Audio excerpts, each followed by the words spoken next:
ఈరోజు త్రిప్రాంతక మహాక్షేత్రాన్ని, అమ్మవారి దేవాలయాన్ని, శ్రీ బాలా త్రిపుర సుందరదేవి అమ్మవారి దేవాలయాన్ని దర్శించుకొని అమ్మవారిని దర్శించుకోవడం జరిగింది.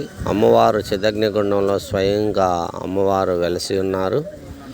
కృతయుగం కన్నా ముందు నుంచి ఈ అమ్మవారి దేవాలయం ఉన్నట్లు చరిత్ర చెప్తుంది.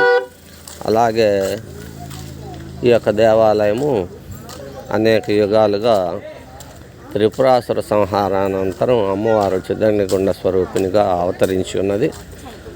అప్పటి నుండి ఈ యొక్క అమ్మవారు భక్తులకు కొంగు బంగారమై విరాజిల్లుచున్నది. అయితే అనేక మంది మహారాజుల పర్యవేక్షణలో ఇచ్చట త్రిప్రాంతక మహాక్షేత్రం కొండపై భాగమున, అలాగే ఈ యొక్క దేవాలయము అనేక విధములుగా అనేక నిర్మాణములు జరిగి ప్రకృతి వైపరీత్యాల రీత్యా అనేక మార్లు ఈ దేవాలయములు పునర్నిర్మాణం చేయబడినవని ఆర్యోక్తి. అట్లాగే ఇప్పుడు నిర్మాణం చేసినటువంటిది ఈ మధ్య కాలంలో అమ్మవారి దేవాలయము పునర్నిర్మాణం చేసి ఉన్నారు. పాతది తీసి ఎంతో కొంత అభివృద్ధి కూడా చేసి ఉన్నారు. అలాగే కొండపైన పల్నాటి రాజులు, అనేక వారికి ముందున్నటువంటి మహారాజులు అమ్మవారి అయ్యవారి దేవాలయాన్ని ఎన్నోసార్లు పునఃస్థాపన చేసినట్లుగా చరిత్ర ఆధారాలు చెప్తున్నాయి.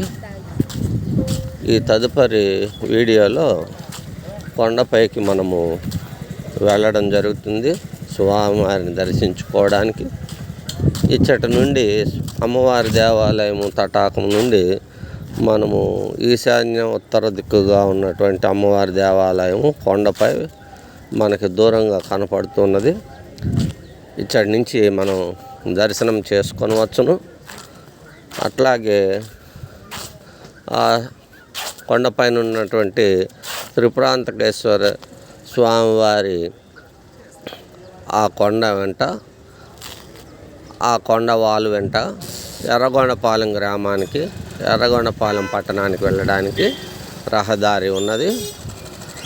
అలాగే ఈ యొక్క త్రిపురాంతక మహాక్షేత్రాన్ని భక్తులు తమ తమ కోరికలు తీర్చుకొనుటకు ఇచ్చట అమ్మవారు అత్యంత మహిమాన్వితమైన అమ్మవారుగా ప్రసిద్ధిగాంచినది. అలాగే అమ్మవారి ఆశీస్సులు భక్తులకు వస్తూ ఉన్నాయి. కావున ఇటు మహాక్షేత్రాన్ని దర్శించుకోవాలని హిందూ భక్త బంధువులందరికీ నా మనవి. కావున భక్త మహాశైలరు తూర్పు ముఖద్వారంగా, శ్రీశైలానికి తూర్పు ముఖద్వారంగా విలాసిల్లుతున్నటువంటి ఈ త్రిపురాంతక మహాక్షేత్రాన్ని శ్రీశైలం వెళ్ళు భక్తులందరూ కూడా ఈ అమ్మవారి దర్శనం చేసుకోండి, తరించండి. ఓం శ్రీమాత్రే నమః. ఓం శ్రీమాత్రే నమః.